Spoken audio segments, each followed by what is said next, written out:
And as Irish people, we feel that. And it's where it's it's the human part. And so it's how does it affect the humans? And so how long does this last? You know, how can we be free? No one teaches us how to fully be free. And so here is post independence is this was presented to us. And I have another piece that I want.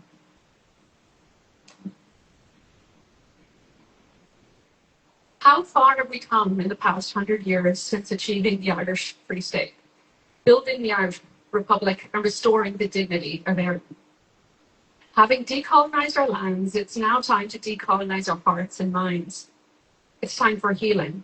It's time to thaw out all the numbness, all the unspoken pain and unsaid traumas that have been allowed to turn into stony silence and addiction.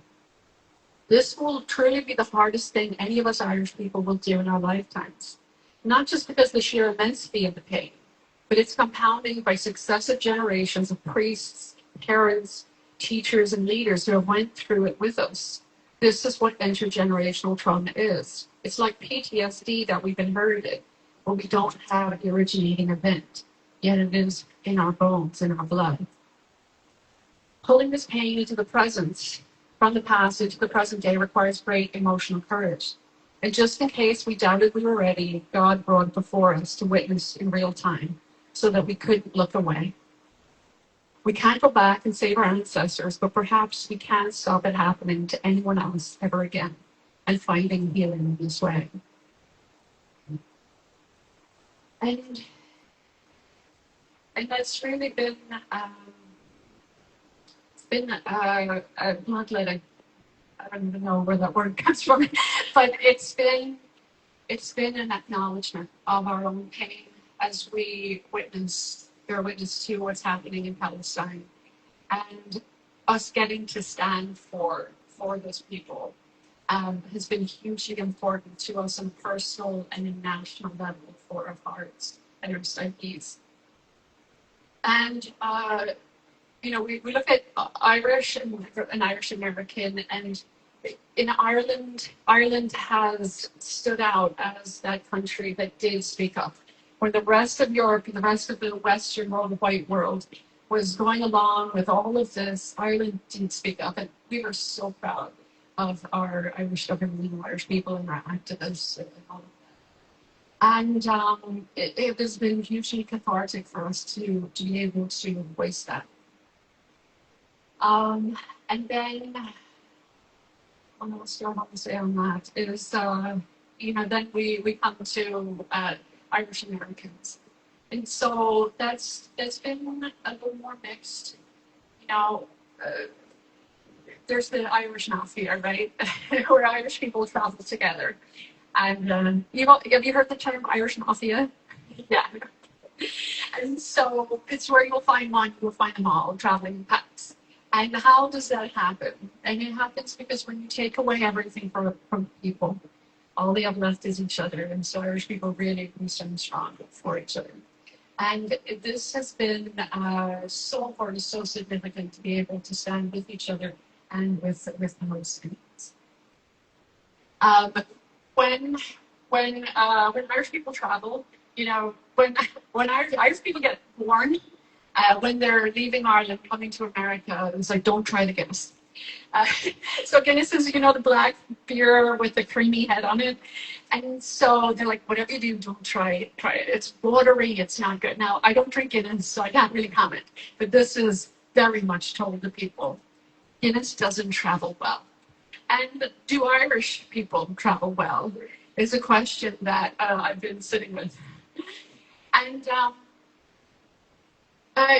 there's a beautiful story from Frederick Douglass. He's the great liberator, right?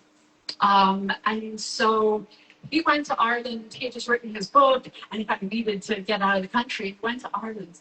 He said that when he went to Ireland, he was fine. He said he felt seen as a human, not a black man. No one really batted an eyelid at his color. And he said he finally felt free, that this was the first time in his life. And so he stayed with a bishop from Cork, and he traveled the whole way around the country and had a great trip and headed back once he was sort of safer for him. Now, a few years passed, and he heard about this bishop going to be coming to America. So he sent word to the bishop, hey, this is where I am. Please come, feel free to come see, and I'll send you. And the bishop said, no, that's okay. I'm fine. And so he felt shunned. He was shunned. Because there is a decision that happens when you come to a new land. Are you going to remain true to yourself? And well, it's not any land. That's when you go to America.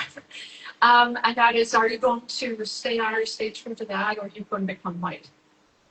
And that's, I believe, where we are seeing the divide now. Because I know actual Irish people who are indifferent to this, and I know Irish Americans who are, Mayflower, whatever you call them, who are, deeply passionate about liberation, about Palestine. And so it really traverses a lot of, demographics and things. But this has been a very defining moment for Ireland and for Irish Americans too. And so I would say much more individuals or anything like that. What I wanted to close out with was a journey that I've been on the past 2 years. And so, can I get that? You can put it down anywhere, it's fine. So I work in therapy. I work with trauma and different diagnoses around that. And so I'm constantly reading. And so I came across this book, and it's called I Don't Want to Talk About It. It says, Overcoming the Secret Legacy of Male Depression, by Terence Real. And I didn't know this was a book about Ireland. It doesn't say it anywhere in the title. This book is all about Ireland. In it, he talks about how there's overt depression and there's covert depression. Overt depression, and he describes how it's not, there's a lot of shame around and stigma around mental health issues, things like that. Men aren't allowed to admit they have depression. Well, women are allowed. They're allowed to be kind of overt with it, admit they have it. It's not seen as such a deeply stigmatized thing. So I'm reading this book about male depression, hypothetically. And I'm like, yeah, it's my father. This is my grandfather's. This is my uncle's. This is my brother's. This is my neighbor's. This is all Irish men. And I think, well, actually, it is my mother, too. It's my aunts. It's neighbors. And actually, it would be me. And it was, Africans, I've heard Africans come and talk about the Irish depression. And, we have this kind of approach to it. But I had to admit that we have been living in this state of depression, this cultural depression, because depression is repression. And so I'm sort of facing that over the last year, allowing that to become sort of overt. So I'm going to read you just a short passage from this book.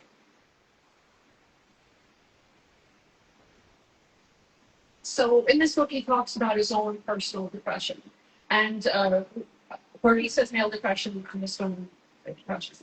But he was struck by coming through his own journey. So the book says, depression freezes, but sadness flows. It has an end. The thing I had spent so much time avoiding had just swept through me, and I was fine. It was the human safety of my therapist's company. My covert depression had become overt. My overt depression had transmuted into grief. And grief, what we come to understand, is depression's cure. He taught me through his example to cherish my own vulnerability and to quietly disregard internalized messages of self-contempt. The chain of toxic injury can be met by a chain of grace and restoration. Depression is not really a feeling, it's a condition of numbness, of non-feeling. Feelings, in contrast to states, are specific. They're anchored in the body of one's experience. Depression is a state. Sadness and anger are feelings. Anxiety is a state. Fear is a feeling. The cure for states his feelings.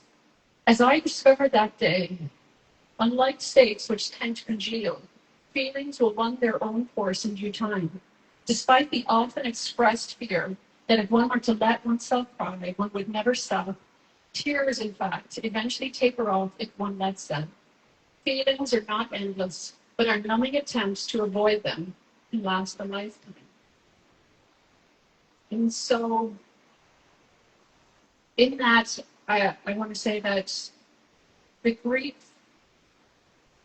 that we feel as we watch the Palestinians, it rhymes, echoes, and parallels so deeply with the Irish and Palestine uh, experience. And so I think it has brought some healing, which is also a horrible thing to say about such a devastating act. But that we can use that we can use that to become stronger, to use our voices and to stand for liberation for Palestine and for all colonized countries of the world. Thank you.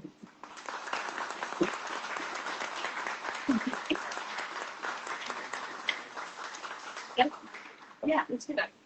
Okay, so we can do some questions. Anybody has questions? A question for David. I don't know if you've read this as well, but it's really encouraging. So there was a poll taken in Ireland. 86% of the Irish population said it's having Gaza as genocide, not just like, they hope they're like violent genocide.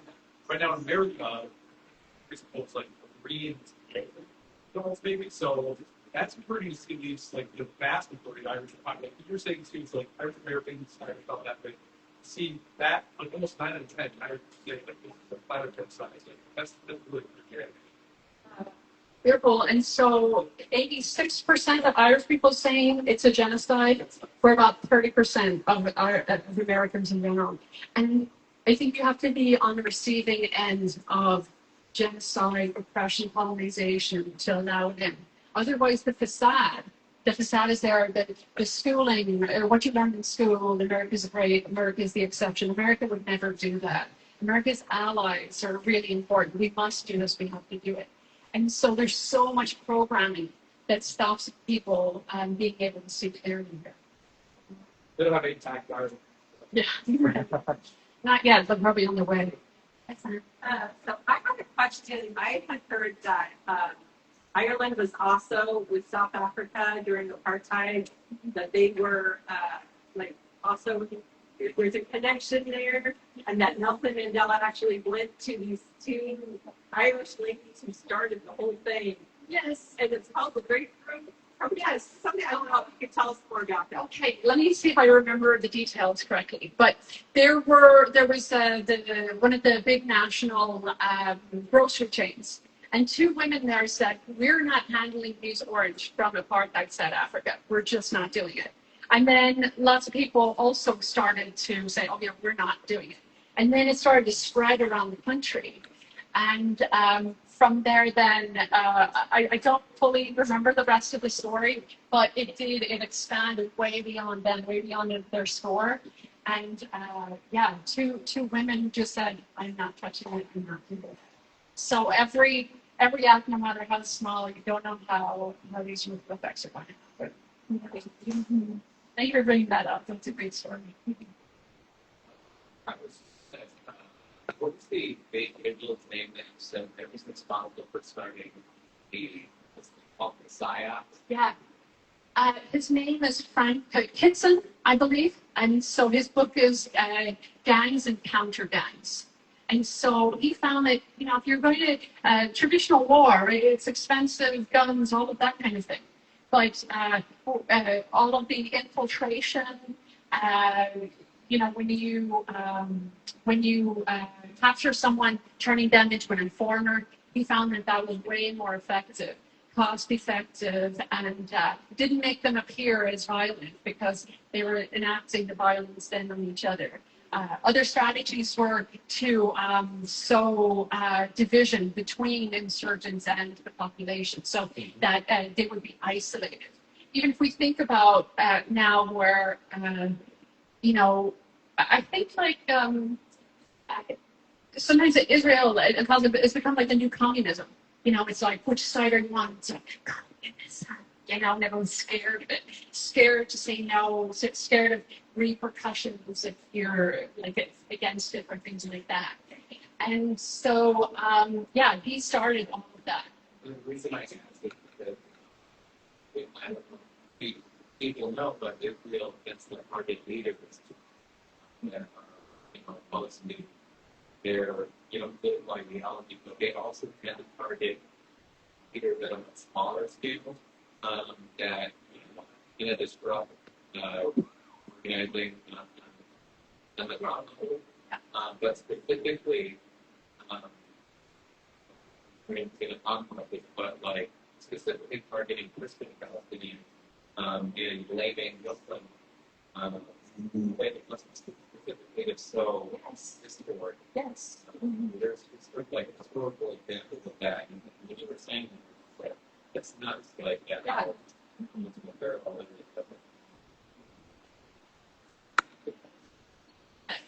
Thank you.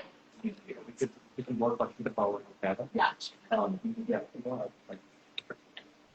Thank you, everyone. So everybody, please give more.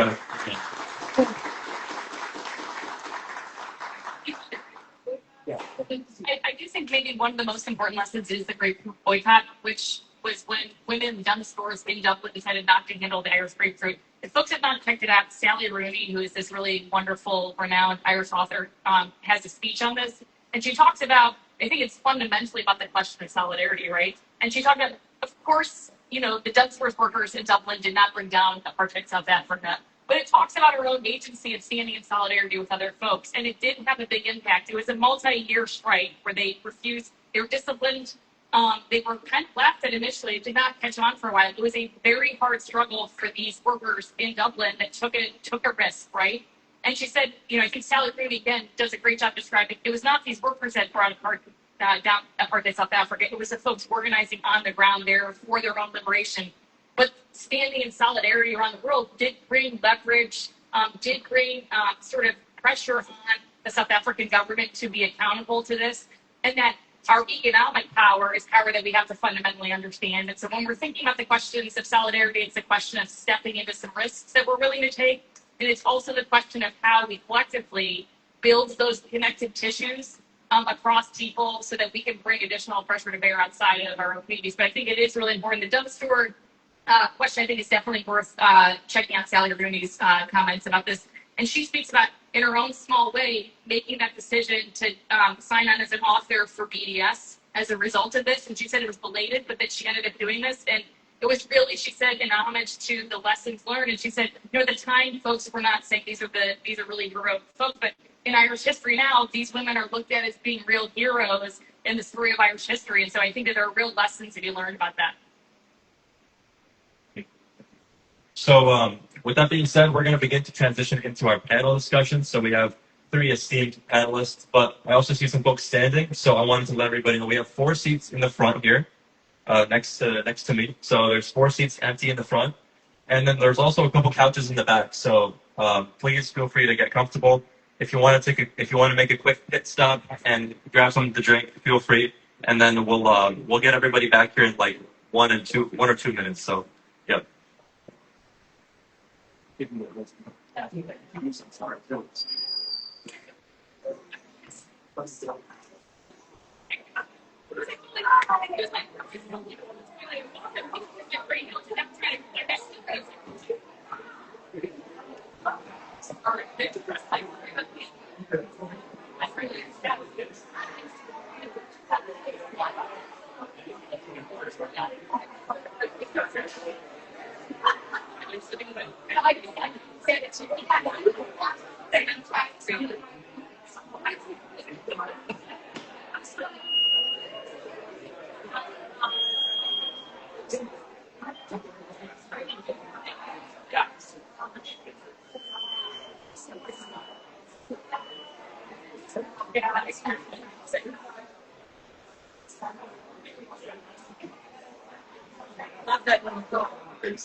All right.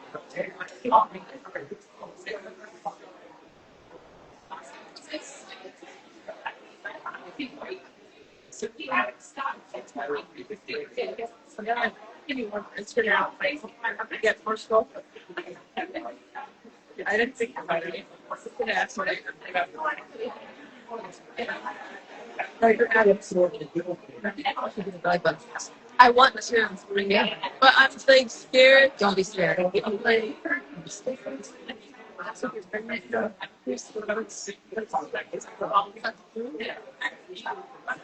Farm and half, right? Yeah, no. It's you can like they have this flex. They have a rubber flexing one to be pregnant. I'm like, Yeah. no, I got her. When we first met, I said, I like the fish and they're very cute. Like, I like the vibe of the fish. You know, so it's got still, and you know, All right. Can we have everybody make their way back to their seats, please? We're going to go ahead and get started with the panel in a moment. I feel like he's playing. I'm chatting to Billy. There's more reserve. So I'm just like that. Yeah. But and I put him in the effort. This is not me. He's like, no, it's just like, see, this one walks out of the light. See, I'm like that. Sit back there and puzzles. It's good that now you have some country feet and country get him everywhere. No, I just like quality is like he's not like the first menu. To me, I don't like it. I really didn't like it. I know, like he said, but I did. To me, it wasn't valid.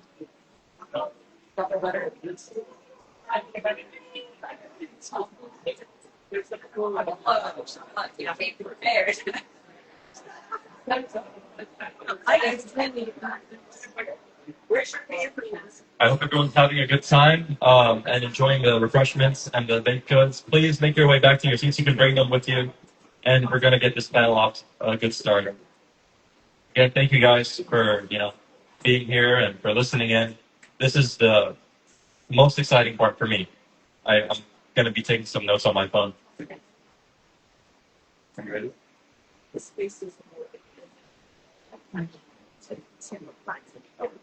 Salam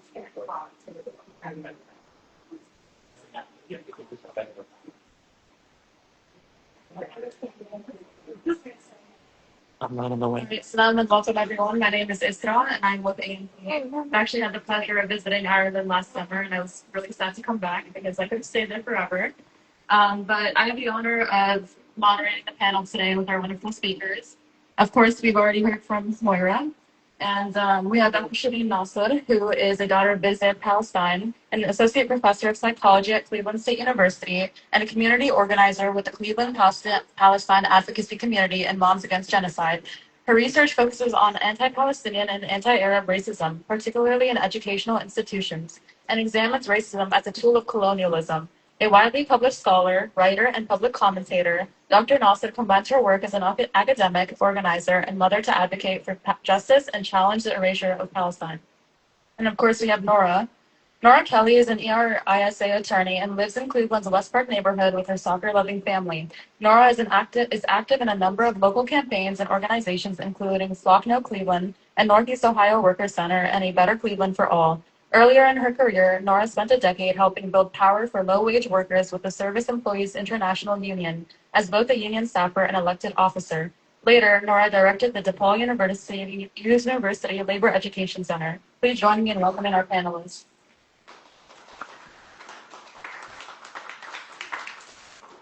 So obviously we heard about the history of Ireland from Moira, and I wanted to kind of begin by talking about some of that shared history. So we learned that Ireland was the first British colony, and today Palestine is a very relevant example of settler colonialism. So I want to ask the panelists, what tactics of colonialism have we seen employed against Ireland, Palestine, and much of the global South?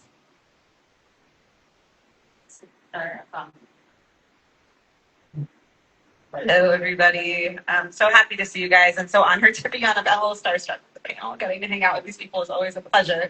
And I want to also say thanks to AMP for organizing. I think our AMP chapter remains active all the time, doing such good educational work, and we desperately need it.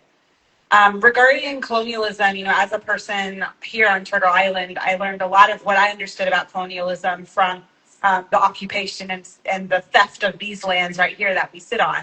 Terry Cross is a indigenous storyteller and social worker, indigenous here on Turtle Island, and he actually talks about 5 things that all colonizers do, settler colonialism specifically. I'm going to see if I can remember them all. But he says, the ultimate one is stealing land. That is what we all know. But in order to steal land, they also steal sovereignty. So denying indigenous people the right to make decisions on their own, in their own way. They also sever indigenous people from their culture and their knowledge making. They sever indigenous people from their children. So children are always a target of colonialism. And there's a 5th one that I'm losing right now. I'm not good at memorizing stuff, but those are 4 of the big ones. And I think the 5th one is culture and one is knowledge. I think those 2 are separate. Ultimately, though, the point that he's making and that we see over and over again in a lot of anti-colonial scholars is that the action of colonization is fragmentation. The action of colonization is fragmentation that will then lead to theft. My particular area of research looks at racism as one technology of settler colonialism that creates that fragmentation by dehumanizing a population or creating a story about a people in order to then inflict violence on those people. And we see that used in every single colonial example that we come across. Did I answer the question? Okay, great.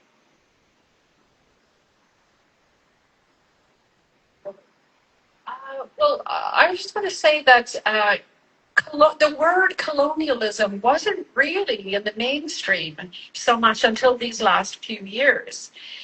We heard a lot about racism and white supremacy and those kinds of things. But behind it all, underpinning it all, is the colonial projects all over the world. And I think that its invisibility has afforded it some protection.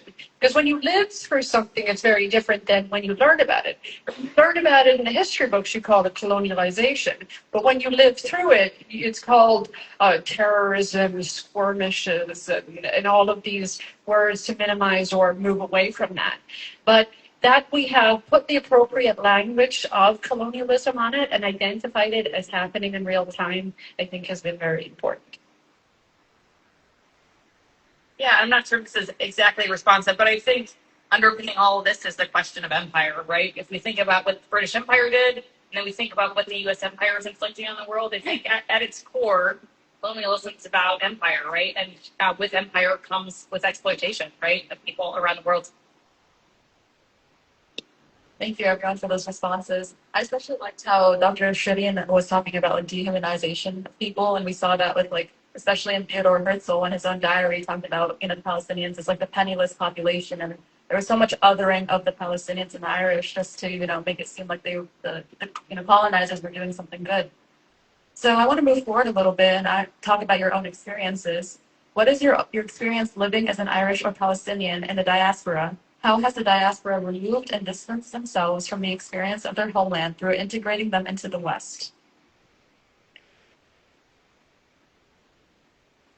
I guess I can go first. I'm fairly removed, so I'm Irish American, but my roots go back to, in some cases, Great Hunger Irish, meaning that I had ancestors on my mom's side come over in the mid 1800s as a result of the failed potato crop.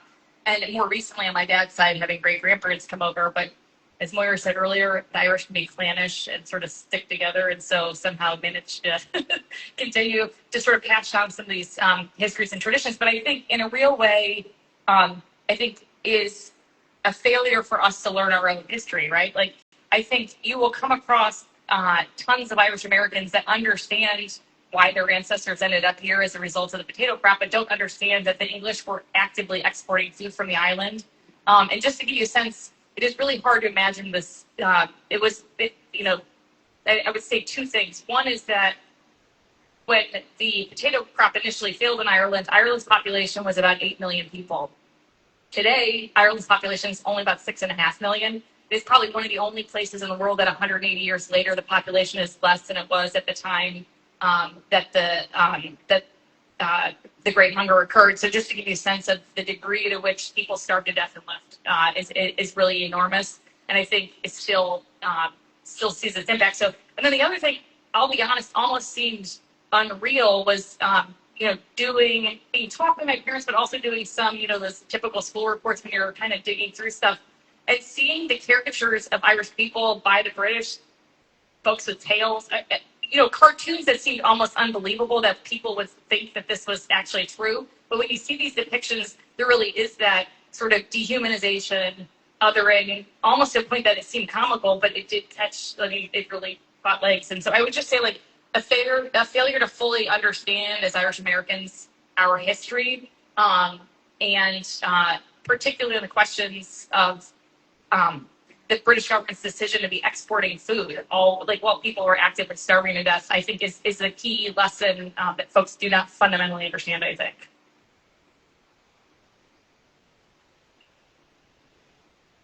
So it was very comfortable for me to come over here as an Irish person, to be able to slip into American life. And Ireland is a tiny island. The fact that people know it exists is actually very, very unusual. We're like a Malta, and or Cyprus, right? It's just it's a very small island, and yet because of that history of immigration, people do know. So it was very comfortable for me when I first came over here. And so why do people, hold on to the Irish identity so much? It's because Irish never did anything to anyone. But that isn't actually true when we learn about the history of colonialism, because the Irish did come over here and they were the backbone of police forces and things like that. The slave patrol, the new era slave patrol, kind of thing that founded the modern police force. And a lot of racialized violence and things like that. And now I don't particularly, judge them so harshly, because they were coming from a place of survival, of like life or death. And they get to a new country and they're told, these are the people you gotta dislike, and these people you gotta like, and this is the work you have to do. And Your other choice was starving to death. But in this modern day, those are not the stakes anymore. And so when all this started to happen was when that divide became clear of the people who remembered their history and did not. And it's really changed my relationship with being Irish in America. Um, and also expanded my community beyond Irish American community into like hugely diverse communities, like being here today. So yeah, that's it. Thank you. This is a question about diaspora, right? This being in diaspora. This is a really tough question for me because I'm also a mom and I'm raising two young girls in a time where the erasure of Palestine is a very clear tactic of colonization. The erasure of Palestinian knowledge, culture, and the targeting of our kids is happening in real time in front of me. It's not just a history, I'm naming it and watching it. And so being in diaspora to me feels I feel guilty. I feel guilty, a survivor's guilt for being in diaspora, but I also feel a deep sense of obligation to like. There's let me back up. There's a woman named Vivian Sansour who tries to save indigenous Palestinian seeds. And one of the ways she tries to save the seeds is to give it to people in other countries to grow. So then, even if all of Palestine is bombed, these seeds still survive. And I see my obligation in diaspora as the same as those seeds, where I will grow holding on to Palestinian culture and teach my kids to grow holding on to Palestinian culture. So no matter what they do to try to kill us, we'll still grow wherever we are. I think there's that quote, and I think it's attributed to a Greek philosopher, right? They tried to bury us, but they didn't know we were seeds. And that's a very real feeling, but also a real action to take, is to choose to grow in soil far from my own soil. Diaspora, to me, is an ongoing practice of colonization, which we as Palestinians call the Nakba. The Nakba, which I know many of you in here, so I feel like I have an understanding for what most of you know. So I think most of you know what the Nakba is. But it is also really true that we can't just talk about the Nakba as a historical event. It is also something that is happening currently. And there is actions, practical action that creates the Nakba in today. And one of those is our continued fragmentation of the Palestinian people. There was an example that Dino talked about Muslims and Christians being pitted against each other. I experienced that one of the times I went to go volunteer in the Jenin refugee camp, and I was going through a checkpoint. And as soon as they saw I was wearing a cross, I am Christian Palestinian, they like held my American passport up and told everyone, she's Christian, she's American, we're letting her through first.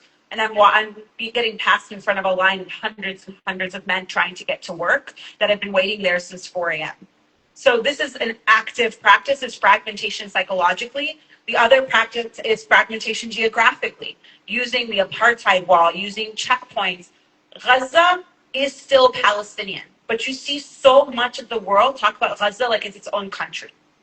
Gaza is a part of Palestine, but it has been fragmented from us. And to me, it feels like a piece of my soul is being like ripped off and thrown away. We as Palestinian people are all one people, from my town of Berzit to Rafah, all the way here to Cleveland, Ohio. We are one people. But our fragmentation allows us to be more easily manipulated. The other way that we get fragmented is if we can be given enough of a good life in America and be taught to be American or white or whatever it might be that we can get shoehorned into, we become more easily manipulated. I was in Costco the other day buying groceries, and there was this family, and they were carrying Starbucks cups and speaking Arabic, and I lost my shit. Excuse my language. I know there's kids in the I lost it. I yelled at them in Arabic. I was like, I'm like, shame on you. And she was like, oh, I forgot, I just, it doesn't really matter. I was like, they are bombing your people. The least you could do is not buy Starbucks. But think about what it looks like to buy Starbucks, right? It's a thing. There was a study actually that came out recently that said if you wanted to look rich, here's how you can dress, and here's you have to hold a Starbucks iced coffee cup, and you will be clocked as being wealthy and clocked as being American. There are things that we in diaspora are becoming acculturated or assimilated to, and it makes us easier to control. And I think it's true for the Irish diaspora as well, right? And I'm hearing you say you held on to your history and held on to your story. I'm not surprised that you're one of Cleveland's biggest activists, right? Because you hold on to those stories, you hold on to your roots, you're less manipulable. And I think it becomes then the obligation of every single person in diaspora to remember their roots, to remember who they are, to remember who they came from. And I even named my kids after Palestinian activists. And some people might think I'm crazy or absurd for doing that because I named my oldest after Leila Khaled, who literally her famous picture, she's holding a gun and she hijacked a plane. But she is one of the bravest people. And she hijacked that plane just so that she could fly over Haifa and see her homeland for one last time after they were displaced during the Nakba. And I hope my daughter forever bears the brand of a people who would do anything to see the dirt that their ancestors were buried in one last time. And that's my wish for diaspora. And I think, again, one of the diseases of diaspora is that you can get assimilated into something that is not yours, so you can be controlled and created to be then a soldier for empire.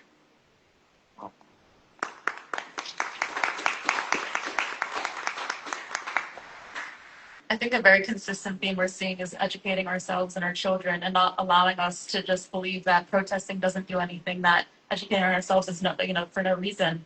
And I think that with education, it's important that we don't just stop there, we take action, right? And one of those forms of protest has been hunger striking, which we've seen a lot in both Palestinian and Irish history.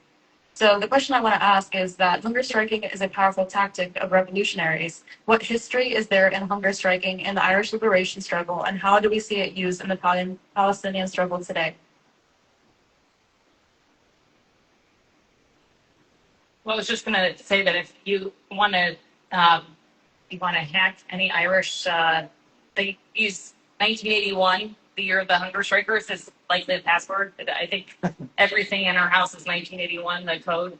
Yeah, and I think if you go to the north of Ireland and you go to Belfast and you see the murals, you will see body stands prominently featured there. And so I think the question was, in a lot of ways, it was not, the suffragettes did that year hunger strikes where they were force fed. The Irish ended up dying in the 1980s.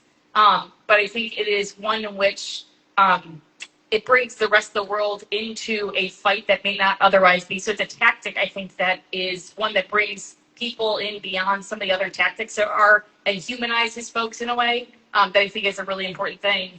But yeah, if you go to the north and see the murals, you'll see body stands everywhere.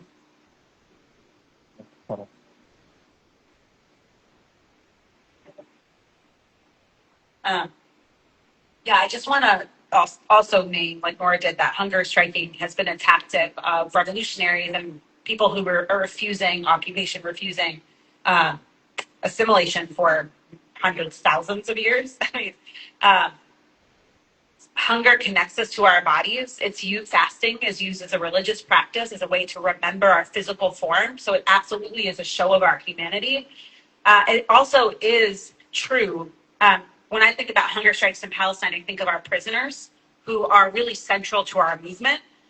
Prison walls are a literal, tangible manifestation of colonization. If colonization is an attempt to steal and control and dehumanize, you can see that play out physically in real time, whether it's, in Palestine broadly, we talk about Gaza as the largest open air prison in the world, or if you go downtown and you look at the Cuyahoga County Jail. Prison walls are intended to create a system of colonial control in this microcosm. And when you are under that colonial control, the more control, the very little is left to you of your own self-determination. The ability to not eat is one of the last things left. There's a reason why they stuck tubes down the suffragettes' noses and throats to force feed them food, because they didn't want it known that they were hunger striking. So they can even control their ability to choose to eat or not eat. So when Palestinians go into hunger strike as political prisoners, They are practicing the last tool that is left to them to resist the occupation. We also see this in people fighting for Palestinian liberation, not in Palestine, like the hunger striking folks in England, Britain, I think it was. It was the, help me in. What is it? It's the Filton Four, right? They were part of, 25, they was 25. right, but they were arrested for stopping weapon manufacturing, right? Like putting their bodies on the line in that way, so that it's no surprise that they know how to use their bodies as a tool of resistance. I think one of the things that looking at our hunger strikers in Palestine, it's clear to me when we understand the tactics of colonization are repeatable across the globe, is we start to see connections in our resistance movements as well. And they will try to fragment us. These people here are terrorists. These guys get to be resistance fighters. These guys are backward savages. The reality is that people fighting for their own self-determination and sovereignty under the forces of colonization look very similar because we are fighting the same, very much a very similar beast. So that we see hunger striking as this tool really across, and it was used in South Africa too, like across these movements. The only thing I can add is just praise be to the martyrs, past, present, and future. I think it's also interesting that you mentioned Bobby Sands because I recently learned that since we're talking about the intersectionality here, the Palestinian prisoners actually wrote to Bobby Sands' family after he passed away. So I want to kind of like go look more forward facing and talk about the joint liberation. And we always talk about youth and organizing. So what role does the new generation play in organizing, unifying and dismantling generations of propaganda?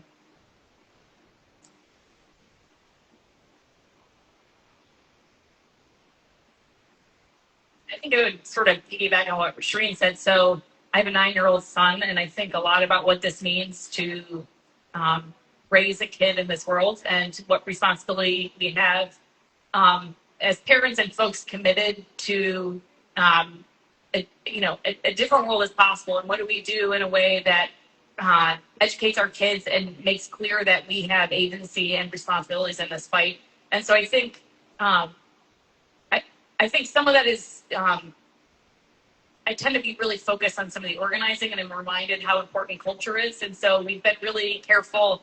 My husband was born in Ireland and grew up in Ireland, and so we do spend a decent amount of time in Ireland and try to make sure that our son Ronan is connected to family and places in Ireland, but also here just engaging in Irish sports and other cultural things that are ties to that culture, but also making sure that it is tied to the history of struggle, right? And that these are universal struggles in so many ways. And I think a big part of why, a big part of the question of solidarity and what really drew me to this panel is the question of the agency we have as working people too. And so I think in terms of education, it's again, solidarity is that connective tissue that across even differences that we can build this incredible sort of centrifugal force that can really bring people together, that forces economic and political powers that don't want to say yes to say yes. I mean, fundamentally, this is about making sure that the large financial and political forces are forced to say yes, but it means bringing people together. And that question of solidarity is critical. But I think you only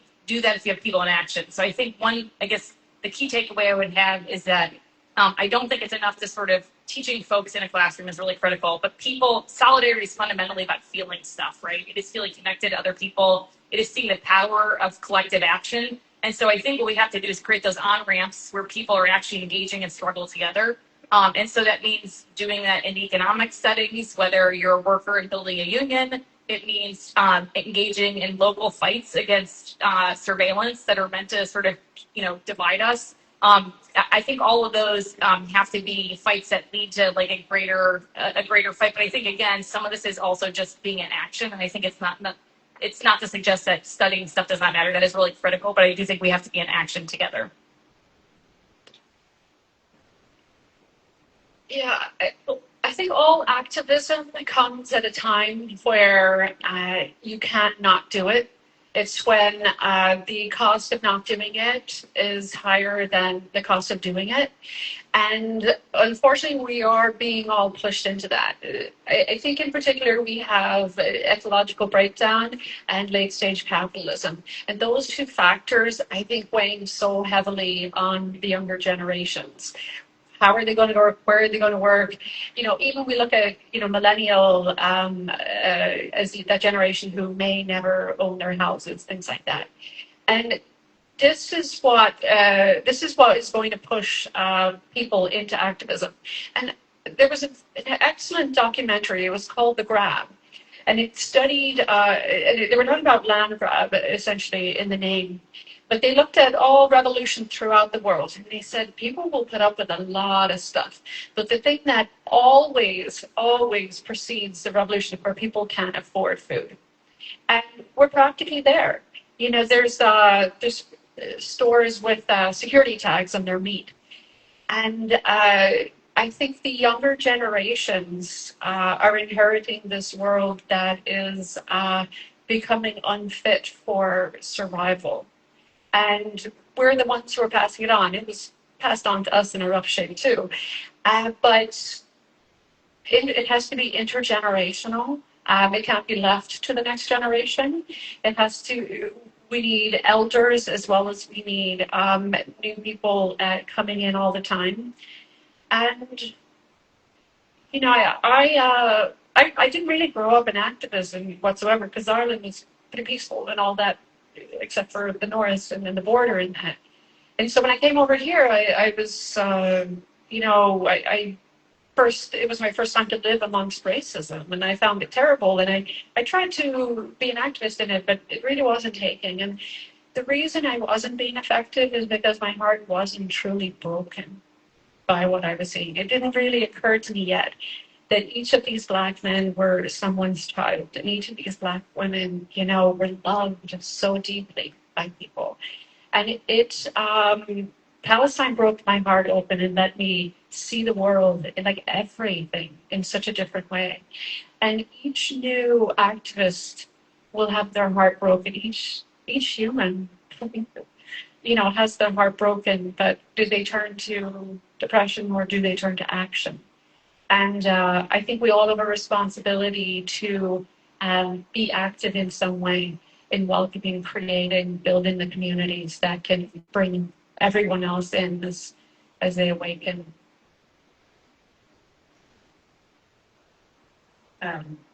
Yeah, that word intergenerational. I feel like I learned that from my Palestinian culture. I don't think we ever went anywhere as a family that didn't have little babies and really our elders in the same room.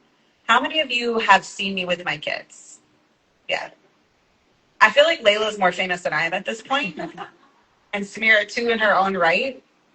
And I want to tell each and every one of you that is a pain in my butt to bring those kids with me everywhere, But it's like, it is not easy. And you're always traveling with your whole family. It's not easy. It's so hard to bring our kids places. And I think this country is built in a way that actually excludes our kids.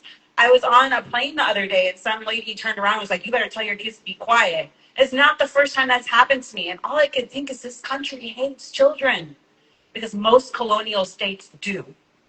We don't make space for people to bring their kids. So it is actually part of my activism, as absolutely frustrating and hard and annoying as it can be to drag my children's around. It is part of my activism. And at this point, like every one of you knows my kids also know you. My kids also know you, and that is your obligation to our collective struggle, is that you are also raising my kids with me, because I plan to retire one day, y'all, and leave it to the next generation. How many of you, raise your hand if you're in here and you're under the age of 25? I know we got a lot. Yep. Y'all are next. So it is actually your responsibility to watch us and hold us accountable to good behavior. There was a time where, how many of you know who Alec Pakler is? Huge Zionist agitator in the community. He came and was harassing me and my girls, and I had Penn with us at the time, and was harassing us, and it got resolved, and it got resolved because I texted my community and said he's here, and a bunch of y'all came and ran and helped out. But I was sitting with Layla after, and I was like, don't worry, Layla. He's got sickness that he's dealing with. We can forgive him. And she goes, Mom, we can forgive him, but also he has to say sorry. I was like, she was 4 at the time. Here she was teaching me a lesson. As adults, it's also our responsibility to listen. Because at least for me, it's a spiritual practice that kids are closer to spirit than we are as adults. Because we get so bogged down. We get so bogged down in the bills we have to pay, the people we need to call, the meetings we have to go to, that we sometimes forget to just listen to the universe the way it sits. Kids don't carry that the way that we carry it. So it actually is a part of our own wisdom as adults to hear our children. But I also want to speak to the other end. I also think America hates our elders. And it is part of the fragmentation that we are separating our elders and our children and our general population from each other by age. I mean, we do it in our schools. I'm not going to talk about that. A whole other soapbox. How many of you know Chalta Besma? She is one of the strongest, most smooth people that I know. I go to her if I have a question about anything and she will answer it. I think that there is something so profound that we lose when we exclude our elders. And I'll give you 2 examples of spaces, intergenerational spaces that were created that I think are part of us winning the movement. The first one I'm going to tell you about is when we went to Cuyahoga County fighting against Israel bonds. Moms Against Genocide set up a training for women to come and with their kids and learn how to give public comment. And that public comment, we had young little ones. We had, I don't know if you know Alice, she was pregnant at the time, like real little, all the way to someone like Tato Basma giving public comment on that podium. And it was so incredibly powerful. And those folks came back again and again. And we created Moms Against Genocide from that moment. And we just a couple weeks ago had our resistance picnic where we taught more kids the symbols of Palestine. So there's one moment. The other one is the encampment. The encampment that were held across the globe where children in Gaza were holding signs thanking our college students for the encampment. But we had one right here in Cleveland. And I was called to give testimony at one of the hearings that was being held to discipline one of our students. And they were like, don't you think that this was an anti-Semitic encampment? I was like, tell me it was anti-Semitic when there was a Jewish prayer, a Muslim prayer, and a Christian prayer happening at the exact same time. That encampment achieved more for DEI and social justice on that campus than the hundreds of thousands of dollars that Case Western University has put in to try to get DEI on their campus. That encampment, my kids were playing in the tents with college students who were then making teas for elders who were sitting on the benches. Like, that is what I felt like the encampment was, a microcosm of what it looks like when the energy of our youth leads. Our elders scaffold and our children witness. And I feel like when we create that framework, we are sustaining our movement, not just for the right now, but for until freedom, until liberation. And not only are we creating futurism as refusal in the far future, it is a futuristic refusal in the present. The encampment was an alternative universe. When you stepped into it, it was like stepping into, like, what do they say, the Marvel comics, the multiverse? We were literally creating magic, stepping into another world, a future that is both possible and inevitable in the future, but also created in the right now. That's what intergenerational, I think, activism does for us.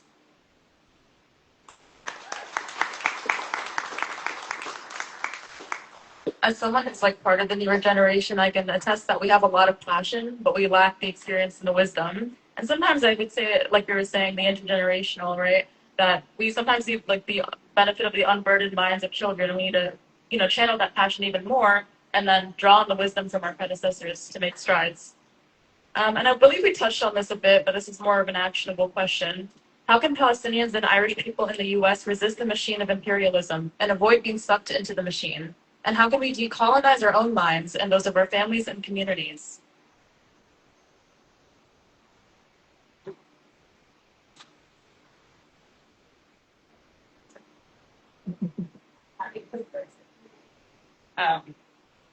can you say the first part of the question again, actually? Yeah, public policy is an Irish people in the U.S. is its position with Yeah. Okay.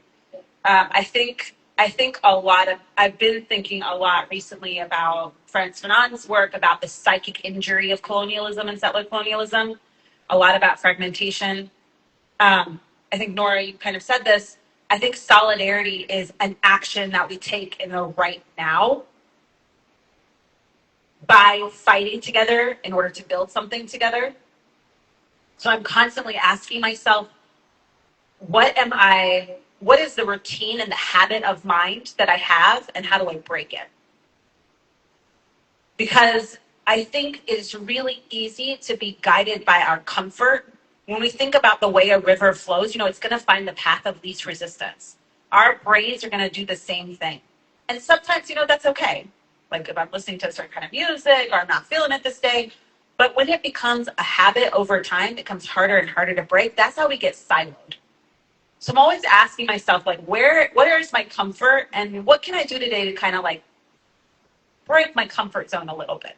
And it doesn't have to be this huge thing that I do every single day, but it can be little things that I do day to day. Maybe I'm writing poetry and I don't really like consider myself a poet, but I'll do it to just break the routine of my brain. Or maybe I'll dance with my kids. I'm not really a dancer, but it'll break the routine of my body.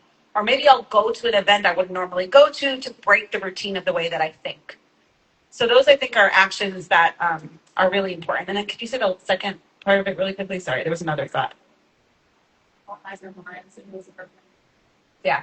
Every time Empire tells you that something is good or right, do the fucking opposite. That's literally the only way. I mean, I remember being a kid and my parents, like taking my immigrant parents, being embarrassed of them, being embarrassed of their accents. They were Palestinian. We were growing up in Texas where we didn't have a lot of Arabic places. Like being in Cleveland is like, I basically feel like I'm in Palestine half the time. It's like such a pleasure and a paradise to be here around so many Arab. But I didn't have that at the time in Texas. So we would go to like Latine stores to go get some of the ethnic food that my parents wanted. And there was a place called Fiesta. It's huge. It's like a Costco. And you walk in and it's all people speaking Spanish, and you can get pretty much any kind of food you want. And they have the lobsters in a big bin. And I would like hide my face and cry, being like, I don't want you to take me there. That's not cool. Right? I was 13, 14 at the time. I'm like, I don't want to go in there. It's not cool. As an adult, catch me dead in a giant eagle. I'd rather go to, I forget, losing the name of it, but that place on Lorraine, any day of the week. Because I understand now that at the time, Empire was telling me assimilate, assimilate, assimilate.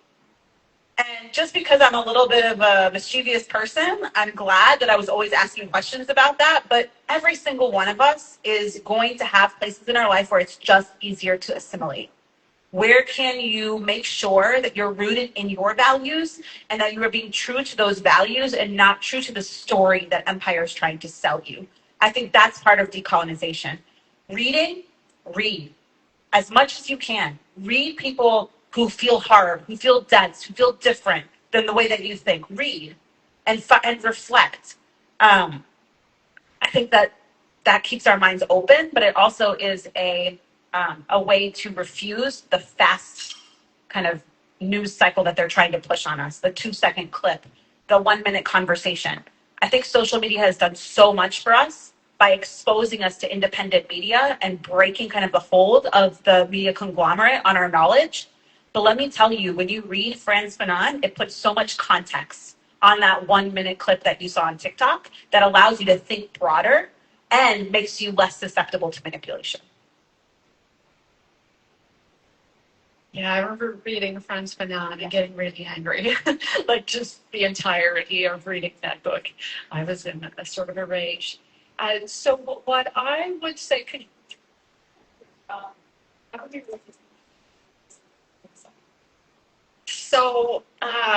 the two answers are healing, and then it's like the seduction of the comfort. And so it is seductive, this comfort that they give you. In Ireland, I had like a closet, like with that clothes in it. Now I have a room full of clothes. Still nothing to wear. Right? The comfort, the obsess, the stuff, the seduction of the stuff. it's just not like this in other countries. And it feels good until you realize that this isn't sustainable, right? This is not the way the whole world lives, nor should they. And I battle a little with this because don't I deserve something nice because my ancestors put up with a lot of stuff? And so try and balance that in myself of just trying to find a place to consume responsibly, enjoy myself, find joy in life, all of those kinds of things. Being it, but yeah, the seduction of the stuff and the comfort is the thing that puts us all to sleep, the thing that mutes us, the thing that just takes away that drive. Well, things are okay for me, but the thing I remind myself is that it comes at the cost of others. It took a lot of violence for us to be allowed to be here today, whether it's wherever this microphone was set up, wherever the stuff for computers that we talked about, so much violence is enacted for us to be able to just exist in this way. And so it's this balance of allowing myself the joys and things, but also working towards a more sustainable sort of living. And then, the other part is the healing that you do that is for yourself, but it's also for your ancestors, the healing of your lineages. That is the greatest. I think that word revenge. That's it. That's how we win. As we heal, we become whole. We take back our dignity. We take back our voices. We take back our cultures. We relearn our cultures. Ireland doesn't really have a history. It has a mythology, because that's what happens when you spend 800 years ripping the culture out. We're like, okay, Queen Maeve of Connacht, was she real? Was she not? Who knows? Because our history was so taken away. And so Irish are known as the mystics and things like that as well. But our history is nebulous. It's spiritual. It's I'm not sure the word, but it is something felt more than it is in textbooks. And so our healing, that healing of the psyche, it becomes the way that we address empire, and we learn to use our voices, and we learn to take action and create a better world. Well, it's hard to follow that. I so in touch with your feelings. I was going to come with the opposite energy here, so I might. Like I was said earlier, most of my organizing work was in the labor movement, doing low wage work or organizing, which means you have to create a crisis. And so I think about creating a crisis and then building that solidarity. So I think that there is something about the encampments. And I would say, I think my experience was just a tiny sliver of it, showing up in the evenings over a couple-week period, but also bringing my parents that are in their 80s to the encampments and what it meant to them, and then to be able to talk to the people that they see regularly about what they witnessed and felt at those encampments. So I do think that was like a little window into what the world could be. Myra and I went out to Oberlin sort of toward the end to drop some stuff off. So I would say in terms of what actions we take, I think it's putting ourselves in those spaces, but also bringing other people in with us to then be able to tell those stories. I think that is really, really critical.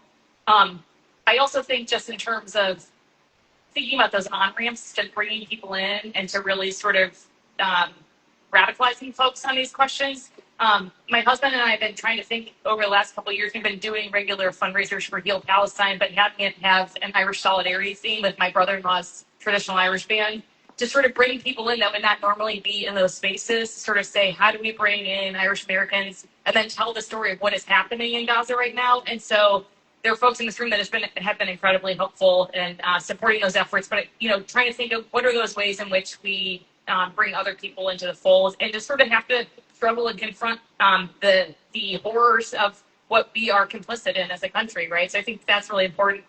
And then I will put a very shameless plug in. I think it is also doing the really hard work locally to fight these. I don't know if folks are familiar with Flock. It's surveillance, AI surveillance technology. This is a tool of empire. This is meant to surveil us. It's meant to, I think, it will be weaponized from an economic standpoint, from workers being able to come together to demand better on the job because workers are getting more and more surveilled at work. It is also a tool to make sure that we're not organizing politically and engaging in protest and collective activity.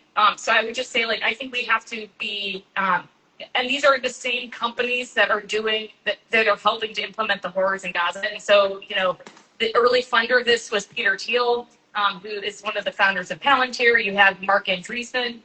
These are really bad actors that have no interest in us achieving collective liberation. And so I think in the ways that we can create clear which side are you on moments and organize folks in our communities around those fights, those flights with Flock in each of the municipalities around Cuyahoga County are going to be fights that we all need to be in on. Thank you, everyone. I think for the sake of time, we'll transition into the Q&A portion. So if anyone has questions for panelists.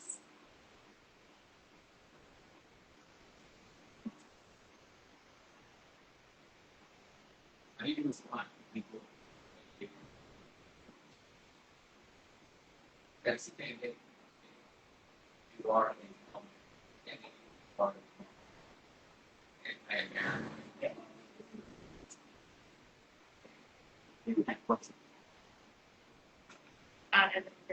Want to repeat the question?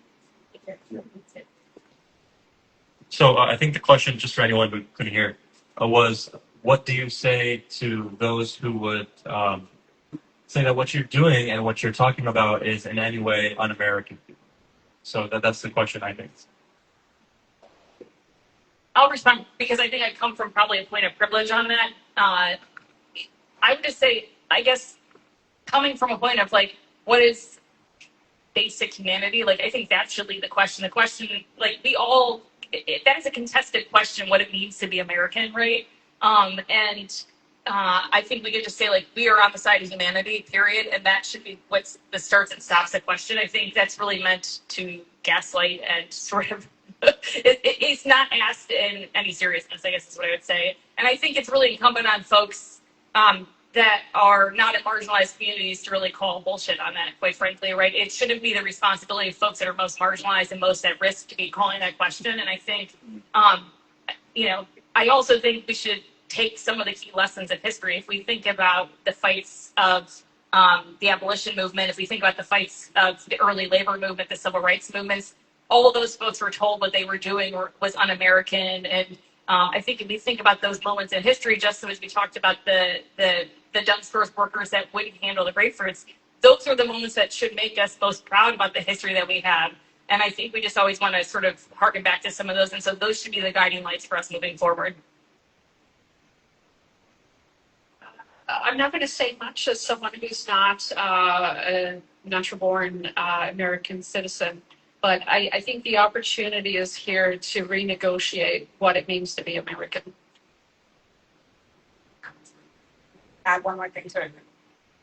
I'm actually thinking about this a lot lately because at the Nakba Day protest we had put up social media recap after, and someone had written, "Why don't you have any American flags at your protest?" And that just like struck me. It's just like been playing in my head over and over again. And not going to get into a discussion on nationalism, but I've traveled a lot, and I'm actually really proud of the people around me geographically who have raised me. And if that's America, or if it's the U.S., because really, what is America? That might be the nation that's encapsulating those people. But I remember being on a train in Switzerland at the time, and there was this guy who traveled. He's like, "Oh, y'all are American. I'm going to sit with you." I was like, "Oh, why? Like, you travel. Why to us?" And he's like, "Americans are the friendliest people. They're like so open, and they're loud, and they're boisterous, and they're fun." I was like, "Yeah, we are kind of annoying, but yeah." Like, I actually love I love listening to the music I listen to. I listen to like a lot of rock music from the, alt rock from the early 2000s. And like sometimes I get into Britney Spears, and like there are things that are part of who I am, that I was raised with because I was raised here. And it's because I love my neighbor, I love Cleveland, I love my community, that I do the things I do. And if someone's going to call me anti-American, because I think that's the word you use, if someone's going to call me anti-American because of that, then tell me what your America is. Because I grew up in a small town in Texas, and I fight for those people too. Because when they come and they take away my rights to speak about Palestine, they're going to take your rights to speak about your ability to eat. Like, I am fighting for this place that I live because I'm fighting for Palestine.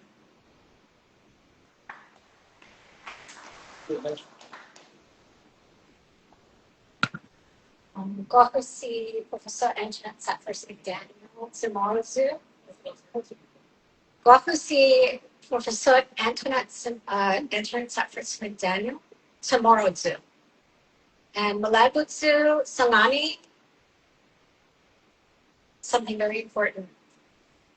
And also, by the way, I refuse to apologize for my broken English because I'm not the one who broke it. But I want to quote, as a Pacifica woman, someone who's very powerful in our community, who are also women. Hanani K. Trask, if you don't know this, you need to know that Hawaii was a sovereign state with its own monarchy. And Hanani K. Trask stood up with her fist held high, with a haka, a haku on her head, and said, I am not an American. I am not an American. At least not in to the extent that there's this hybridity. And as I tell young Chamorro activists, some of whom are born in Vermont and say, I didn't grow up around other Chamorros, can I even claim that? I said, of course you are Chamorro. We are navigating contradictions that we did not create. And in so doing, sometimes we'll code switch to survive. But it's important to me that we remember, it's America. This land, Turtle Island, is named after an Italian, Amerigo Vespucci.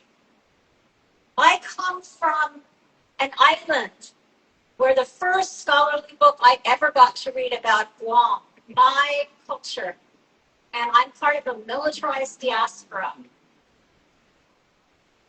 I remember the line, even though it's been reissued and updated, but that first line struck me to my core. The rape of Oceania began with Guam. There's less than 30 years between the arrival of Columbus in the Caribbean, where women were raped, children were killed, and the arrival to a village in my island.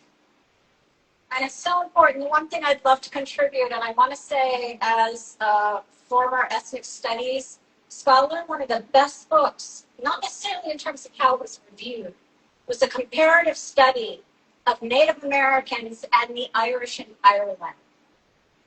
And as I was reading it, as a Pacifica woman who is invisibilized, and for me, climate change has to be part of this conversation, which goes back to capital, which goes back to militarization. And I don't know if that's one of the fifth components, and the seduction of comfort.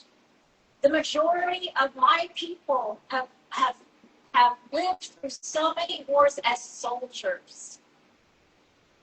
And one of the most heartbreaking conversations I ever had with a young woman is when she said her aunt, who lost a son in Afghanistan, responded to her critique of American militarization in our island. She said her aunt said to her, so heartbroken, do you mean that my son died in vain as opposed to without honor? And it's all these contradictions. And what I love about this panel, even though I'm sorry I'm late, was the way that we are so fundamentally interconnected with one another. And until the fight is both global, you cross the Pacific, you cross the Atlantic, you go to the British Isles, which is horrible, until islanders see each other from the Virgin Islands to Puerto Rico, to Guahan, to my island, to the indigenous Chamorros in Sayatan and Tinian and Luta, who still are without power after the first super typhoon. There was an 80-year-old man who suffered for hours, was crying for help because his corrugated roof fell underneath him or fell on top of him. Those winds went on for something like 72 hours at 175 conservative miles an hour. I don't know if there's any other speeders in this room, but you clock how fast you've ever gone on a freeway or when you were rushing. For 72 hours, my people experienced 175 to 180 mile per hour winds, and we're going to continue to be on the front lines of climate change, despite the fact that we contributed almost nothing. And so I tend to show up, and I hope I'm being a scaffold. Use me so that the other Chamorros who are being born and raised in Ohio who don't see themselves in the curriculum know that you are their family. Because we are a matrilineal society, and one of the most important things, and I skipped it, is Wakusi Professor Antoinette Sanford Daniel Familia Capili Zansubida Zandero Tal Derivada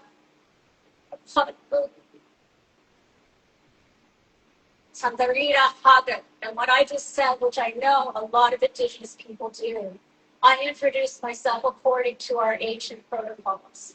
My name is Antoinette Charfers McDaniel. I experienced tremendous violence and pushed out of academia. But my family names are Kapili, Sumi, Darren, and my people come from the villages of Barragata to Uni, Septarita, and Calgary. So this is the first time you're hearing these words, my language, which was stolen from my parents, which is why I don't speak my language fluently, but I speak Winaitsa fluently.